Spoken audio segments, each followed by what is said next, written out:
여러분 안녕하십니까. 송삼룡의 정론 직설입니다. 오늘은 총신대 법인이사의 이사장 선출과 관련해서 얘기를 나눠보겠습니다. 목사님 반갑습니다. 예. 지난번에 법인이사의 이사장 선출에 대해서 많은 얘기가 있었죠. 네. 예, 어떻습니까? 들려오는 평에 의하면 총신대는 여인천하가 돼가지고 여성이사 3인에게 표를 구걸하는 추태도 있었고 그들이 마치 캐스팅 보드라도 진 것처럼 이사장 선출에 당락을 결정하는 키맨의 역할을 했다, 키우먼의 역할을 했다, 이런 소문들이 파다했죠. 정말 안타까운 일이죠. 그럼요. 총신대학교 이사회 정관에 보면요. 이사 자격이 규정됐잖아요. 그렇죠. 이사 자격은 개혁주의 신앙에 투철한 목사와 장로가 한다. 이사 자격 요건이죠. 그렇죠. 사실상 우리 정관에 의하면, 그리고 총회 헌법에 의하면 여성은 자격이 없는 거죠. 사실은 총신대학교 정관하고는 무관한 거죠. 이사 자격이 없는 거잖아요. 그렇죠. 그런데 우리가 국가 권력 때문에 100년 동안 지켜온 총회의 경영권, 다시 말하면 이건 하나님의 경영권이잖아요. 하나님의 경영권, 또 총회의 경영권을 임시이사들에게 넘겨준 바람에 결국 이 아픈 상처를 갖게 됐잖아요. 그렇죠. 근데 임시이사에 대한 평가나 또 임시이사들을 요청했던 인사들에 대한 평가가 없었잖아요. 없었습니다. 그거 꼭 해야 됩니다. 이건 정말 개혁주의 신앙, 그리고 우리 대한예수교 자문회 합동 측 목사로서는 그렇죠. 정말 있을 수 없는 일이잖아요. 120년 역사에 5점을 찍은 거기 때문에 이 5점에 대한 책임은 반드시 밝히고 물어야 됩니다. 또 하나 평가가 언론에 있었는데요. 특정 그룹 장악 얘기 있었던데 어떤 얘기였습니까? 사실은 임시이사를 불러들인 게 정치 세력, 특정 그룹을 내쫓기 위해서. 아니, 특정 그룹 우리 사실대로 얘기를 해봐요. 어떤 그룹입니까? 특정 그룹이. 교갱협의. 아니, 교갱협 단체가 그런 게 아니고. 그렇죠. 교갱협 소속된 사람. 소속한 인사들이 마이크 잡고 또 성명서 동참하고 그래서 후원도 하고. 후원도 하고. 그럼요. 그래서 엄청난 불법 데모를 진행하면서 선동하면서 이끌어가면서 그래서 임시이사 와야지 학교가 산다. 그러니까 빈대 한 마리 잡으려고 어떻게 초가상관 앞에 오는 거죠. 불태워버린 거잖아요. 그럼요. 그래서 그 특정 그룹이 특정 그룹 어땠다고 그랬습니까? 특정 그룹이 특정 그룹을 퇴출했는데 내쫓고 그 특정 그룹은 더 큰 특정 그룹의 역할을 하고 있는 그래, 양상이 돼버린 거예요. 장악했다. 그렇죠. 그러니까 이게 문제입니다. 제가 정치를 들여다보니까 개인적인 욕심이 있는 사람들 반드시 나중에 들통이 나요. 그렇죠. 정치에는 욕심이 없어야 됩니다. 그럼요. 사심이 없어야 돼요. 공동체를 단체를 생각해서 단체의 발전에 기여를 해야지. 맞습니다. 개인의 명예욕이나 영달을 위해서 하는 것은 정말 금해야 됩니다. 우리는 총신대 개혁하자 마이크 들고 선동하고 또 불법 데모자금 지원할 때 그리고 임시이사가 필요하다고 총회장부터 성명서 내고 총회장 밑에 딸린 임원들이 나서가지고 성명서 내고 성명서 작성해 줬을 거 아니에요. 임원들이. 그럼요. 총회장님이 어떻게 성명서 내요? 2차례 냈습니다. 총회 역사상 있을 수 없는 하나님의 경영권을, 그리고 우리 총회 경영권을 스스로 포기하고 세상에 내어 던져준 게 됐죠. 국가 권력을 의지하면서 이거 헌법 1조 2항 2조에 교회는 국가의 세력을 의지하지 아니한다. 그럼요. 헌법에 명시된 거기 때문에 솔직하게 임시이사 요청한 인사들 해총회 행위 반드시 밝혀야 됩니다. 그리고 교수들이 얼마나 임시이사 총장과 교수들이 학생들까지 정치총장, 정치학생으로 이게 돌변해가지고 장악을 했는데 특정 세력 내쫓더니 특정 세력이 더 큰 특정 세력이 참 안타까운 거죠. 너무나 예. 이 말만 들으면 흥분할 수밖에 없어요. 왜? 정말 이 역사를 제대로 평가 못하고 총신대가 특정 그룹에 의해서 그렇게 장악을 해가지고 이사장을 뽑는 이런 현실을 보니까 야, 욕심이 과하다. 예. 사실 총신대 정관에 분명히 명시돼 있음에도 불구하고 이사장 선임에 대해서. 그렇죠. 그럼 오늘 주제가 실은 이사장 선임입니다. 그렇죠. 이사장 선임의 절차적 하자가 중대한 게 나타났다면서요. 그럼요. 네, 그럼 제일 뭐가 중요한 건 뭐냐면 총신대학교 정관, 그 학교법인 정관 22조에 보면 이사장 선출 방법과 그 임기가 이사장은 이사의 호선으로 이사 중에서 취임한다 이렇게 돼 있거든요. 그런데 이 호선이 뭡니까? 호선이라고 하는 건 그냥 이사들이 둘러앉아서 자기들이 무기명 비밀 투표를 하는 겁니다. 누가 좋다고 추천하는 게 아니고 이사들 각자 자기가 무기명으로 비밀 투표에 의해서 나는 이분이 이사장 되면 좋겠다라고 투표를 하는 것이 호선인데 이 호선을 하지 않고 추천에 의한 투표를 했단 말입니다. 이 추천에 의한 투표를 하려면 뭐 호선이 됐든 투표가 됐든 무조건 그 28조 2항에 보면 이사 정수 15인의 과반수 이상이니까 8표를 득해야 되거든요. 모든 의결 정족수잖아요. 의결 특별한 정족수, 경우를 제외하고는 의결 정족수가 이사 정수의 과반수 이상입니다. 8표가 나와야 되는데 중요한 건 뭐냐? 요번 이사장 선출이 정관 29조를 위반했다는 겁니다. 그 29조는 뭐냐면 이사회 의결의 제척 사유가 있는데 이사장 또는 이사가 다음 각 호의 일에 해당할 때는 그 의결에 참여하지 못한다. 자, 이사장이 됐든 이사가 됐든 자기 자신의 문제에 당의 사항에 관한 의결은 참여할 수가 없습니다. 자, 그러면 지난번 이사장 선임 때 김기철과 장창수 두 사람이 후보로 올랐습니다. 이 사람은 투표권 없잖아요. 그 두 사람은 밖으로 나갔어야지요. 그러니까 제척사유. 이석을 했어요. 그죠? 제척 사유가 되죠. 정관 29조 그 1항과 사망. 사망에 사망에 제척 사유가 되기 때문에 추천된 두 분은 나가야 돼요. 투표권이 없다. 그렇죠. 결의권이 없어요. 결의권이 없다. 근데 중요한 건 이 이사장 선출 이전에는 후보로 선출되었던 세 분이 밖으로 나가서 합의 추대를 위해 당신들이 의논을 했는데 이번에는 그걸 망각하고 그들이 참여한 상태에서 이석한 송광석 총회장을 제외한 14명이 투표에 참여한 거예요. 8대 6이 나왔습니다. 8대 6이 나왔는데 당사자들이 빠진다면 7표가 될 것이고 그렇죠? 또 다른 한쪽은 5표가 될 겁니다. 자, 그러면 7표가 될 경우에는 28조 2항에 의해서 이사장이 될 수 없기 때문에 당선될 수 없기 때문에 이게 중대 사유가 되기 때문에 이사장은 무효가 될 수밖에 없다는 겁니다. 이건 사실상 법적 다툼의 여지도 없네요. 그렇죠. 정관을 위반했기 때문에. 그럼요. 그러면요. 이 상황을 볼 때 하나 짚고 넘어갈 게 있습니다. 뭐냐면 적어도 총신대학교 이사가 되겠다는 분. 이런 분들은 이 정관 규정을 한 번쯤은 읽고 와야 되잖아요. 그렇죠. 이사 가운데 변호사도 있다고 그러는데 그분이 만약 정관을 받더라면 다른 초임 이사들이야 학교 이사를 못 해봤다 해서 뭐 신경도 못 쓸 수도 있지만 아니요. 그렇게 이사장 하려고 온 총회가 막다시피 합의 추대가지고 총회와 관계를 제대로 세우기 위해서 그렇죠. 여기저기서 그리고 총회장도 막 하소연하고 했는데도 불구하고 양보 못한다. 이사장 해야겠다. 그리고 교경 소속 이사 한 분이 누구는 되고 누구는 안 되고 되고 이 엄청난 권한을 행사한 것처럼 해가지고 이사장 되려고 길을 쓰신 분들이 이거 정관 한번 읽었냐?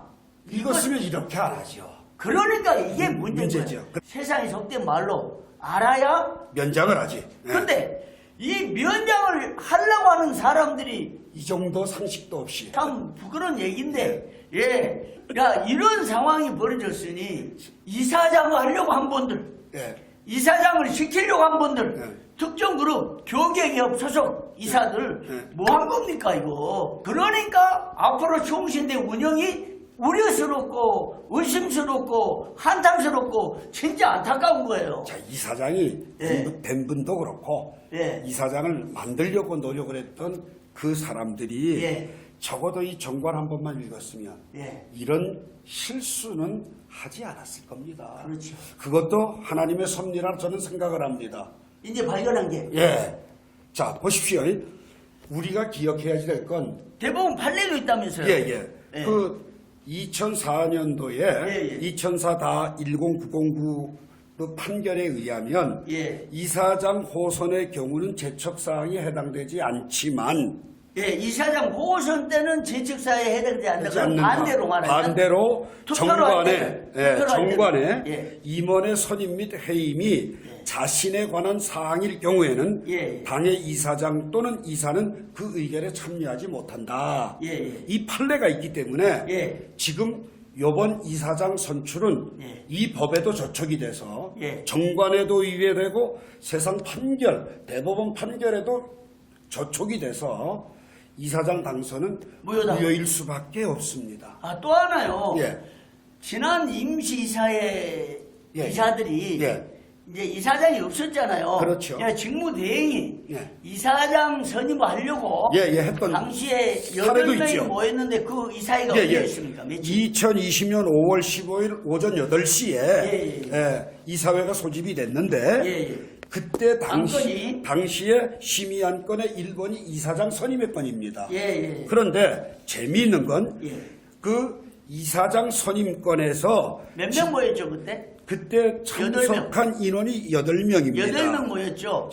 그 출석한 인원이 8명이 모였는데 중요한 건 이사장 선임에 건에서 추천에 의해 최소 1명이 이사장 후보자가 될 경우 당사자는 제척이 되는 정관 규정에 의거해서 안건을 폐기를 시켜버렸습니다. 현재 8명 이사 출석으로는 후보자 최소 1인을 제외할 때는 의결 정족수 충족하지 못해서 안건이 폐기가 돼버렸어요. 그러니까 쉽게 말하면 8분 이사가 모여서 이사장 선임하려고 그랬는데 한 명이 추천돼야 되니까 당의 사항이니까 당의 사항이니까 참여를 못하니까 7명만 하다 보니 의결 정족수가 안 되는 거예요. 28조 2항과 29조에 의해서 당시에 후보로 출마하는 분은 당의 사항에 걸리니까 투표 못하고 7명만 되니까 그렇지. 결의권이 없으니까 안건 자체가 폐기돼 버렸어요. 그러면 사실상 이것은 법적 다툼의 여지도 없습니다. 없고 그냥 사범에서 볼 때는 저희 학교 사례가 명백하게 있으니까 5월이니까 1년 전 얘기인데 그러니까 정관 절차 위반 대법원 판례 확실히 나타나고 전 임시이사의 사례 사례도 있고 이걸 볼 세 가지 사항을 보면 이사장 당선은 무효다. 결론을 내릴 수밖에 없습니다. 그렇죠.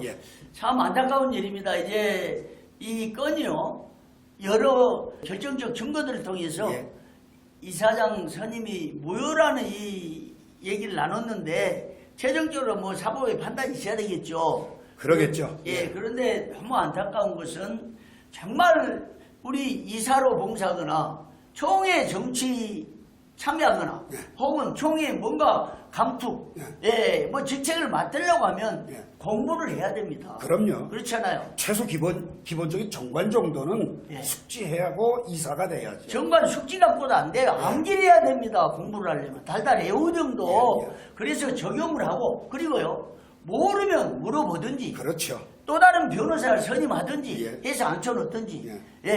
이렇게 해서 정관을 파악하고 총회 헌법을 파악하고 총회 규칙을 파악하고 총회 결의를 숙지해야지. 그럼요. 총회도 임원이 되고 또 이사회도 이사장이 되고 이사들이 되는 거 아닙니까? 그럼요. 그러니까 이런 문제를 파악해 볼 때 나는 중대한 문제가 따로 있다고 봐요. 자, 이 이사회 정관 이제 이사회 정관은 임시이사 체제에서 많이 고쳤어요. 고쳤어요. 예. 이제 우리 이거 하나하나씩 살펴볼 텐데 이것도 중대한 하자가 있는데 어쨌든 개정된 정관을 이사들에게 적어도 이사들에게 15일에게 배포를 하고 예. 읽고 난 뒤에 예. 이런 결의를 하게 했더라면 예. 안건을 상정하고 했더라면 실수하지 않았을 텐데는 아쉬움은 남습니다. 예. 나는요 예. 이 모든 것이 칼빈이 이런 얘기 있잖아요.